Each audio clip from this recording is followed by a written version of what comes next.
Hey guys, it's Miss Calkins. This was actually not a planned video, but after some of the responses that I've had this week with factoring quadratics, especially with the advanced factoring, I dug a little bit deeper to try to find an approach that may be easier than the AC approach that I showed you on Monday. My daughter actually showed me how to do this. This was something that she picked up in high school from her Math 3 teacher, and I think it may be a little bit easier. For some of you, you might not like this method at all, and that's fine. You can do the AC method. So this is just giving you another approach and another way to do these advanced factoring questions without the AC method. So the first thing that I want to say is I have copies of this posted on Canvas where I'm outlining each one of the steps for these problems. The problems that I'm doing today, I'm posting the exact same paper on Canvas. So if you wanted to see like the steps actually written out, I posted this same paper on Canvas for you to see. All right. So there are some similarities with this that as there was with the AC method, but it is a little bit different. The first thing that you're going to do is multiply the A term times the C term. That's kind of like we did before. But then you're going to rewrite this quadratic without this term here. So I'm going to rewrite it as x squared plus 7x plus 6.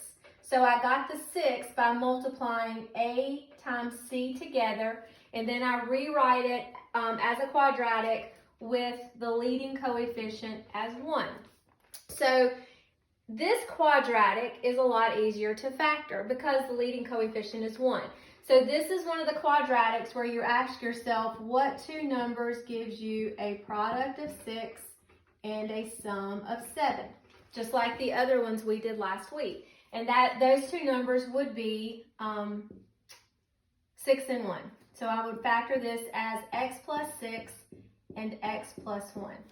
Okay, so that's what you're going to do first. You factor that you multiply the A term times the C term, you write a new quadratic, putting a 1 back here, and you have a new term for C, and then you just factor that. All right, so then what you're going to do, you're going to divide each one of the constants by the original A factor, which is 3. So I'm going to divide this by 3 and divide this by 3. So this is going to become x plus 2 because 6 divided by 3 is 2. Now, I can't divide 1 by 3, so in this problem, the 3 is going to come back here and be the new coefficient of the x in that binomial.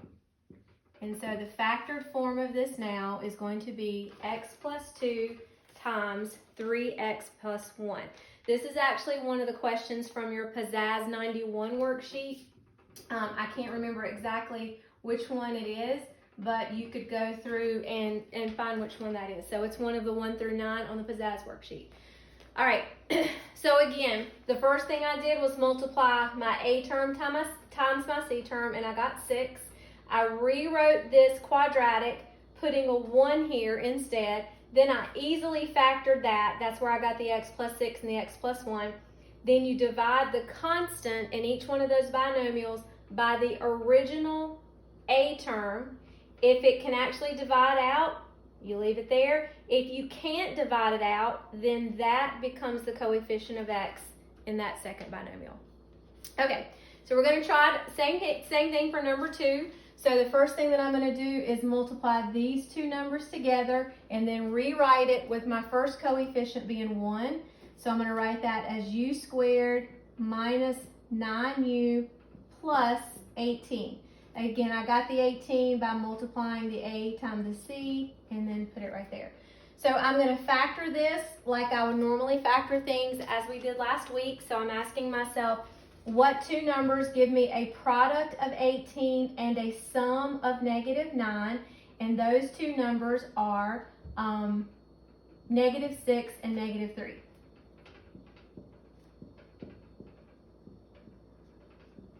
So then I'm going to divide my new constants in these binomials, the numbers in each one of the factors, by my original A value. Okay, so I'm going to divide this by 9 and divide this by 9. Now, here's how number 2 is a little bit different than number 1. 6 doesn't divide evenly by 9 and 3 doesn't divide evenly by 9, but I can reduce those. So I'm going to rewrite this as u minus 2/3 and u minus 1/3.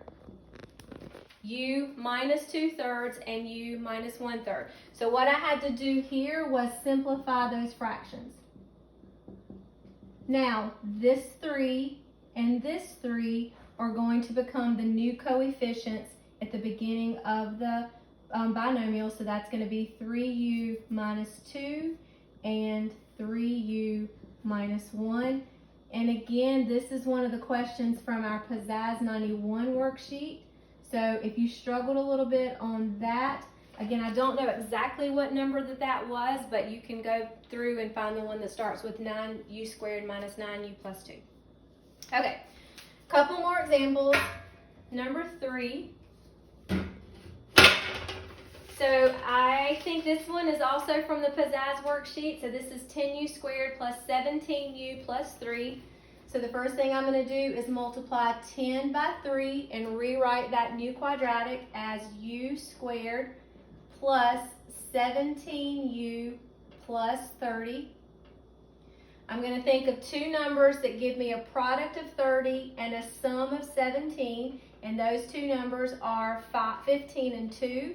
So I'm going to rewrite that as u plus 15 and u plus 2. Now I'm going to divide my constants by my original A value, which is divide by 10 and divide by 10.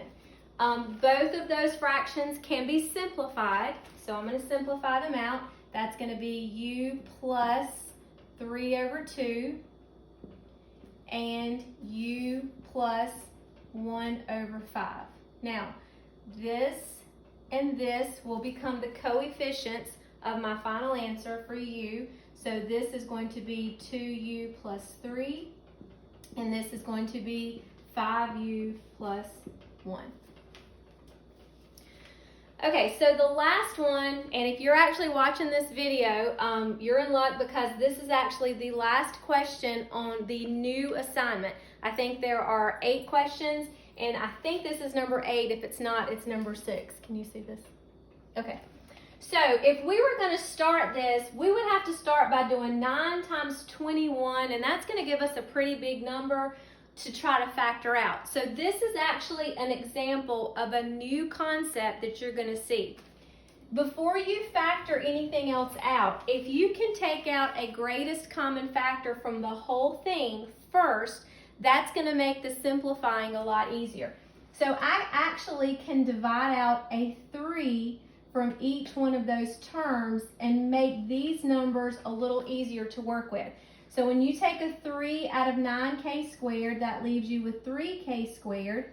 When you take a 3 out of 66k, that leaves you with 22k. And when you take a 3 out of 21, that leaves you with a 7. Now, I'm going to hold on to that 3 because it's going to be a part of my final answer. I don't need it right now, but I am going to hold on to it because it's going to be something that's part of my final answer. So now I'm going to apply this new method to this quadratic, which is going to be a lot easier to simplify.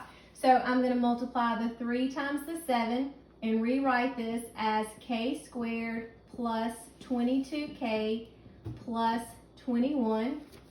And I want to know what two numbers multiply to give me 21 and add to give me 22. And those two numbers are 21 and 1.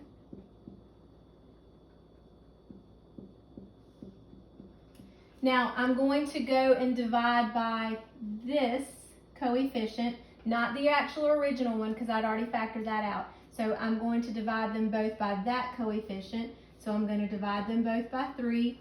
This does simplify, so that's going to be k plus 7. This does not simplify, or this does not divide out, but it is in simplest form.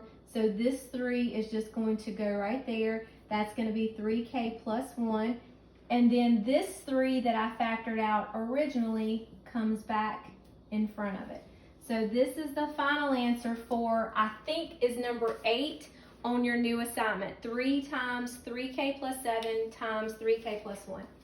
Okay, I know that both methods take some practice, take a little bit of getting used to. I actually had to practice on this a little bit myself because honestly I had never done this method before, but I do think it's easier. So my daughter, who's very smart, very good in math, she felt good that she was able to teach me something today. Anyway, it's never too old to learn something new. So please come to Zoom tomorrow. I've had a lot of you come into Zoom and ask some really good questions. You do have one new assignment for the week, and that's going to be in Canvas Thursday. So please come into Zoom. If you have any trouble with it, come into Zoom on Friday, and I'll help you out with that as well. There's not a new assignment on Friday, so you can kind of get caught up on everything.